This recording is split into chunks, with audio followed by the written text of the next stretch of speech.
Anong churbanes, kuya? Hindi na yun. Pero may lapsi. At hindi pa kayo, kung meron naman, hindi pa kayo nagkakilala, because you have to work together. Kung ka kayo pa kayo. Careful ah. Siyempre, movie lang naman lapsi, siyempre. Yan. Kung meron man, hindi pa kayo nagkakailangan, since first time na ang partner. Siyempre, it's a love story, so talagang dapat natin ipakita kung ano yung, kung paano talaga nagka-inlaban si Meg and Ryan. And of course, it's not meant to be. Nagkailangan, well, honestly, love scenes are some of the most awkward scenes that you can possibly do. I get asked a lot kung nagselos ba si ganito, but sa totoo lang, ang hirap din talaga na tanggalin sa isip mo na napakadaming taong nanonood.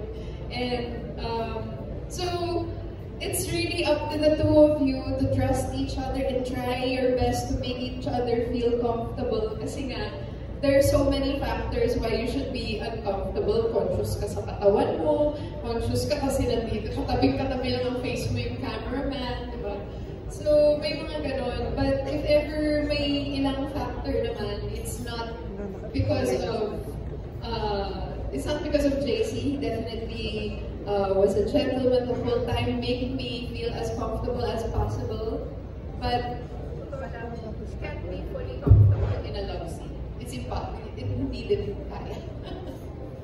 Yeah, tama naman po. Uncomfortable naman talaga. I'm saying me personally, I take it like a choreography.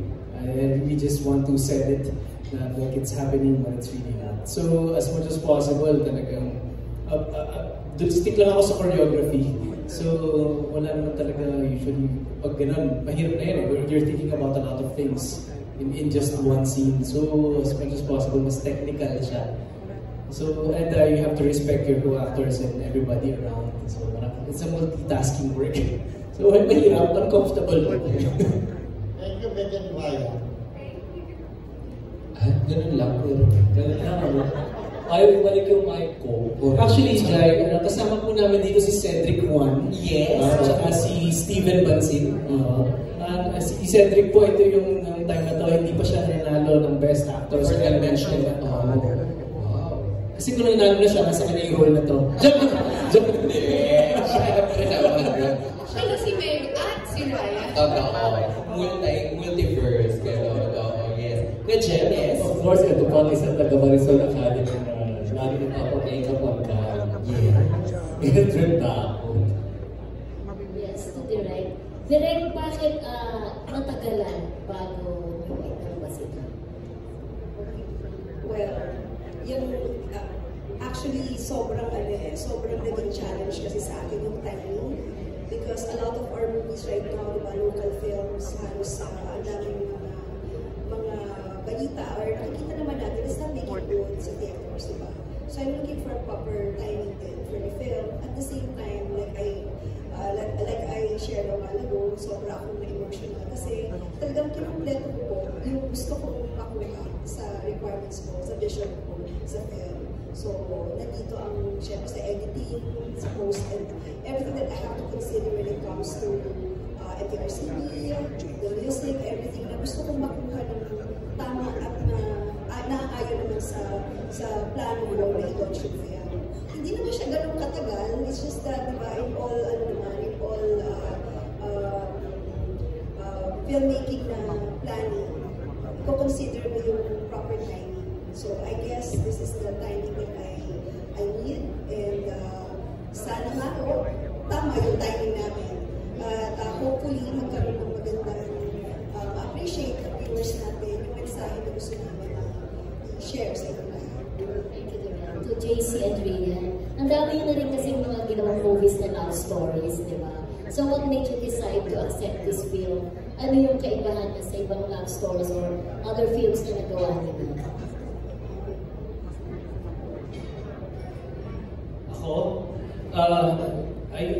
First, bago sa akin itong script na ito, na-enjoy ko siya. At habang pinabasa ko siya, nararamdaman ko na yung nakikinig and everything. And I really wanted to work with Direk Catherine Camarilla. And sinabi din sa akin na si Rian yung kasama. Sabi ko, this is gonna be a totally different flavor.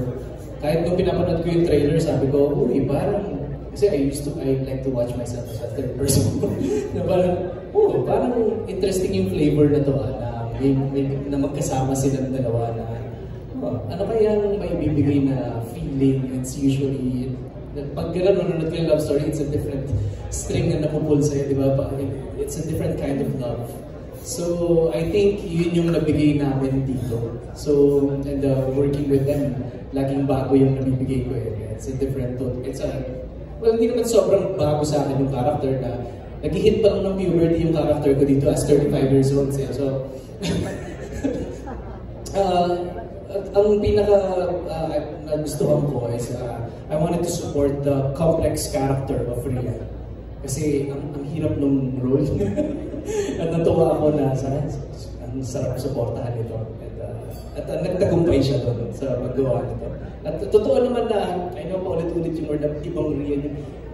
Ngayon ko lang siya napanood na gano'n. So ako, nag-enjoy ako. Ako naman, nag-start siya from the script. Nagustuhan ko yung script. I really love, siguro yun yung weakness ko, I really love mga complex characters. Especially yung mga may flaws talaga. Kasi I like trying to make sense of people, I guess. Tapos, si Meg kasi is bata pa lang siya, alcoholic na siya. And then, ayun, very free, parang very open. It's an opposites attract kind of love story. And then, napanood ko din kasi yung ginawa ni Direk na yung movie ni Barbie and David. And I found it not only nakakakilig and entertaining, but also just visually beautiful. And sabi ko, gusto ko maging part ng ganyang classic movie. And syempre, I wanted to work with JC. So, ayun, those were the things na kung bakit gusto kong gawin yung movie. And I feel like yung mga love stories, there are so many different kinds of love stories kasi. And I felt like this one needed to be told kasi parang this is how I view love also na lahat tayo may mga flaws, may pinagdadaanan tayong sariling journey with our mental health and with yung mga personal natin na trauma sa buhay. And it's when you find a partner who can understand that about you and not expect perfection. Parang, ayun, parang kaya I felt na this is a love story that needs to be watched and told. Thank you. Thank you. Thank you so much, Ate Mildred. Kuya Jem, parang halos meron dun sa Oo nga eh. Actually, susunod na magtatanong, I disordered Mark Trabador, Miguel MJ De Leon, MJ De Leon and then Leo Mendiola. Mark Trabador. Question na kay Direk. Knowing kasi nila yung Gina, kasi si Direk at Leo naman. Meron ba sa eksena dito sa pelikula na may tuturo na Direk na paborito mo? What's sinabi siya? Okay. I can name so many scenes actually. Pero yung pinaka-nagustuhan ko dito is first time na yung conversation nila sa restaurant. Hi, I'm Ryan Benete. Doon pa lang sa scene, makita na yung complex opposite and personality nila. And I enjoyed watching it doing that scene kasi makita ko yung paano siya niya, yung personality niya.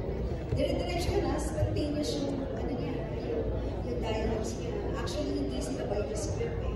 Nakukuha nila yung context ng script, pero the way they say it fluidly and fluently in a way na that speaks their character. Na-amaze ako kasi hindi ko kailangan silang i-instruct ng sopa sa mga. I just want them to, feel free to do your own take on your character. At hindi sila lumihis doon. And then with JC, wala siyang masyadong dialogue na sinabi, but all the nuances, the reaction that I needed to capture, nandun. nagsasalita yung reaction niya. Yung ngiti niya, yung tingin niya as Ryan kay Meg. My God, for me, that's perfection. As a filmmaker, pag nakuha mo yung ambition na yun, na hindi ka nagdalawang isip na i-redo or irritate. For me, that's a very, very fulfilling moment as a director. So, of course, alam natin magagaling sila pareho, diba? Pero talagang yung pagiging magaling nila, nag-exceed ang expectation ko. This is the first time that I work with them. So, kaya medyo kinakabahan ako in a way kasi magagaling sila underground. And ako naman, nagsisimula pa rin ako pakilala bilang dalawa. So, I wanted to have this freedom sa kanilang dalawa. Magkaroon kami ng collaboration because sa galing nila, I don't think I can just strictly push kung ano yung vision ko. It needs collaboration para makaganda pa namin. So that's what I did to make it more, to make it more interesting, to make it more fulfilling for everyone. Thank you, Dr. Sabine. Thank you. Then a question also for you kasi nakita namin kanina sa trailer, ang ganda ng chemistry ni JC at ni Rian. How did the idea of JC and Rian together come about? It started with, ina-eye ko na talaga sila makatrabaho before. Aside from I know their craft, their own craft, talagang maganda sila. When I read the script, hinanap ko yung physical attributes at the same time, yung personality nila. So, I tried to, di ba pag as a director, pag binabasa ng script, ini-imagine ko kung sino yung pwedeng character dito. And then, pero then again, inisip ko rin na baka hindi tanggapin. Pag pinitch, may mga ganun eh. You want, meron ka gustong certain artista sa isang role, pag saan hindi tanggapin, di ba? So, yung part na yun, inanong ko na, i-try ko muna, okay, sige, pero sakaling hindi tanggapin, this is the plan 1, plan A, plan E, may ganun ako. Kaya, nung pinitch namin sa kanila, syempre sila yung unang priority na pinitch sa kanila. Nakita ko kaagad, the way they, sumiting lang yan, nakita ko sa kanilang nagawa na they can pull off the characters of Meg and Ryan. So it's not hard for me na later on ginawa namin yung pelikula. And knowing them, sobrang professional. Sobrang they embrace their characters as if they know already what to do to their characters. Parang hindi ako nahihirapan mag-ano pa sa kanila, mag-discuss. And one thing pa, very collaborative sila with their script. The reason why na-appreciate ko lang sila sobra kasi yung sa script itself, alam nila kung saan yung parameters nila. Direct pwede natin yung gagawin ito. Kasi itong part na to, hindi gagawin ni Ryan. Doon pa lang, natuwa ako kasi feeling ko that talagang they respected yung character nila. So, they added more flavor to the character na parang inong nila yung character na nagbigyan ng justice kung ano man yung gusto namin ipakita sa script. Okay. Ang ganda na sinabi ni Teresa sa inyo, JC and Rian. My question is for Rian. Pasensya na, I'd like to take this opportunity to ask the question. Kasi, when you first backtrack lang a little bit, in the last 6 months, 1 year, lumabas ka first sa, lumabas ka sa Pulang Araw in the first episode, and your role there is a mother. Doon natin nabasa, doon sa social media reactions. Again, forgive me for the term, Rian is such an underrated actress. Yung mga comment ng netizens, and then lumabas ka kasi Encantadia with a different role, villain, and then right now, nasa romance film ka naman. My first question is, do you agree that you're an underrated actress? And secondly, is this your moment of slowly coming out from that underrated, tagline? It's so hard to say if I agree, but I prefer to be underrated. I don't ever want to hear that I'm overrated. That would break me. But, mas gusto ko naman yun. It's actually, it doesn't really hurt my feelings. I don't think I really entered naman. I mean, the work that I do or the extra work that I do to understand my characters, it's really a part of who I am. It's not for, to get a certain title or to get a certain level of fame. If there's anything that I want to be known as, it's that I'm empathetic and I understand my characters no matter who they may be. So, ayun lang naman. And if this if this season of getting these kinds of roles lets me exit from being underrated or takes me, you know, on a new journey, of course I accept that with open arms. I don't know naman where it's gonna take me, and I don't do it for a certain goal. I'm really here to enjoy the journey and be present and just take every character and make sure that I don't take it for granted and I give them the same kind of importance and treat life with gratitude. I mean, I know this all sounds like, you know, parang very yoga, but this is really how I feel now about my life. And yeah, I just hope to continue doing that and living my dream. Maybe comment nila yun because they want to see more of you. Yeah. Yung term na underrated siguro is because you really did very well in that episode. Yeah, yes, Mrs. Because I worked with Rian, this is the first role niya in Captain Barbell. Okay, and then I worked again with her sa Royal Blood. So I think I can answer your question more now. Kasi when you say underrated, I don't think that's a negative term. Yeah. You know? I think it's a very, very good description of Rian because I've seen her grow as an actor. Dati kasi, di ba, she was plucked out of the McDo commercial to be the leading lady of Richard Gutierrez, and that was the first time I worked with her. Siyempre, her role was goody-goody, and what else can you do with a damsel in distress, di ba? Then afterwards, the next time I worked with her was in Royal Blood. At talagang draw ako sa kanya. Of course, the role was something else, di ba? It was talagang very, very complex and people napaka-exhausting. She was very good. Hindi ko alam ano nangyari between Captain Barbell and Royal Blood, you know? And when we did, ano ba nauna? This one or Royal Blood? This one, di ba? Ito ang nauna. Royal Blood and then this one. I'm sorry, I couldn't. So, and so this one, when I saw naman the script, ibang-ibang Rian naman. So I guess, yes, she's one of the underrated, and I think that she should come out more with roles. This time, she can really, really sink her teeth into any role that's given. Ako din, naniniwala ako na pwede pa siyang bigyan mas challenging pa. Na pwede pa mas malalim pa, mas mabigat pa. Kasi nabibigyan naman niya ng justice. So, may clips ako nun sa pelikula. Thanks, JC. Thanks, Mrs. And congrats, Rian. We're excited for more. Yes! Diba namin tulog din MJ?